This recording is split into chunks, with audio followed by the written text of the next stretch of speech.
আমি এখন যে জায়গাটাতে দাঁড়িয়ে আছি সেটা নেপালের কাঠমান্ডুর কেন্দ্রে অবস্থিত রানী পোখারি অর্থাৎ রানীর পুকুর।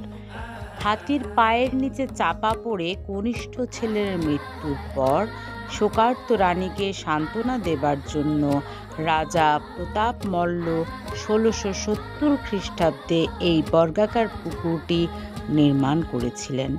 পুকুরের মাঝখানে ভগবান শিবের একটি মন্দির রয়েছে।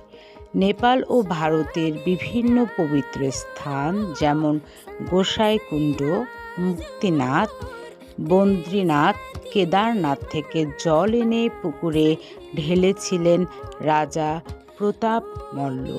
আমি খুব ভোরে গিয়েছি, সেখানে সূর্যোদয় দেখেছি, মন্দিরের ঘণ্টা শুনেছি, মানুষ হাঁটছিল, খুব ভালো লেগেছে, মনটা একেবারে প্রশান্ত হয়ে গিয়েছে। আপনারা যদি নেপালে যান অবশ্যই ঘুরে আসবেন রানী পোখারিতে।